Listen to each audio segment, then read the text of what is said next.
A scammer no longer needs your password. He does not need to hack your phone.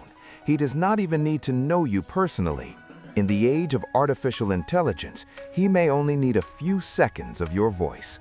A short clip from a video, a podcast, a voicemail, or a social media post can be enough to create a digital copy of the way you speak, your tone, your rhythm, your accent, your hesitation. And once that voice exists, it can be used to call your parents, your spouse, your boss, or your bank. The person on the other end may hear you begging for help, asking for money, or confirming a transaction, but it will not be you. It will be a machine wearing your voice. This is the new world of AI voice cloning, and it is turning one of the most human things we have into a weapon. Welcome to the Tech Brief. For most of history, the human voice was proof of identity. If you heard someone speak, you believed you knew who it was. A voice carried memory, emotion, trust. Parents could recognize their children after a single word. Friends could identify each other through a bad phone connection. Companies even began using voice recognition as a layer of security because a voice felt personal and difficult to fake. But artificial intelligence has started to break that assumption. Modern voice cloning systems do not simply copy words, they learn patterns. They analyze thousands of tiny details inside speech: pitch, speed, breathing, pronunciation, pauses, and emotional texture. Then they build a model that can generate new sentences in the same voice. The person never has to say those sentences. The AI can make them appear to say almost anything. At first, this technology looked harmless, even impressive. It could help filmmakers dub actors into other languages. It could restore the voices of people who had lost the ability to speak. It could create audiobooks, virtual assistants, and personalized education tools. In the right hands, voice cloning can be powerful and useful. But the same technology that can give someone a voice can also steal one. The danger is simple. Voices are everywhere. Every video call, every online lecture, every YouTube video, every voice message, and every podcast can become raw material. We spent years uploading our faces, voices, habits, and private moments to the internet.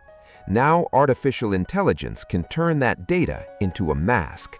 The scam usually begins with panic. A parent receives a phone call late at night. The voice sounds like their child. It is crying. It is shaking. It says there has been an accident, an arrest, or a kidnapping. It begs them not to call anyone else. Then another voice enters the call, pretending to be a lawyer, a police officer, or a criminal. The demand is urgent. Send money now. In that moment, the victim is not thinking like a cybersecurity expert. They are thinking like a parent. The emotional shock disables their skepticism. And that is exactly what makes AI voice scams so dangerous. The technology does not need to be perfect. It only needs to be convincing for a few seconds during the worst moment of someone's fear. This is not traditional hacking. No password is cracked. No computer is infected. The target is the human brain. Voice cloning turns trust into an attack surface. It weaponizes familiarity. A familiar voice can bypass logic faster than any phishing email. When an email looks suspicious, people may stop and check. But when a loved one sounds terrified, the body reacts before the mind has time to investigate. That is why the next generation of scams may not arrive as strange links or fake websites. They may arrive as phone calls that sound painfully real. The threat goes beyond families. Imagine an employee receiving a voice message from the CEO urgently approving a wire transfer.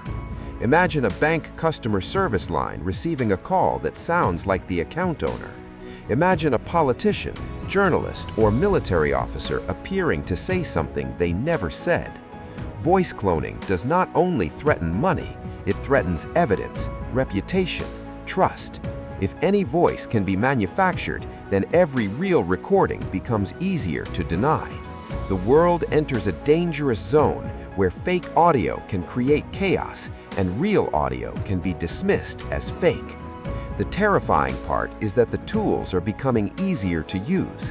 What once required a professional studio can now be done with consumer software. The barrier is falling, the cost is falling, the quality is improving. This is the same pattern we have seen again and again in technology. First, a tool is rare and expensive. Then it becomes cheap, fast, and everywhere. Voice cloning is moving through that cycle now, and society is not fully prepared for what happens when synthetic voices become ordinary. So what can people do? The first defense is to stop treating a voice as absolute proof.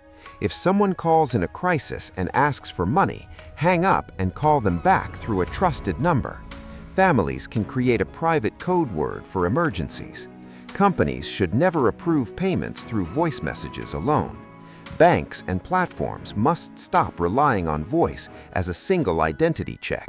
And creators should understand that every public recording of their voice is part of their digital footprint. The goal is not paranoia. The goal is verification. AI voice cloning reveals a deeper truth about the digital age. The internet once made information easy to copy. Now, artificial intelligence is making identity easy to copy. Faces can be generated, writing styles can be imitated, voices can be cloned. The question is no longer whether something looks real or sounds real. The question is whether it can be verified. A voice used to be a signature of the soul.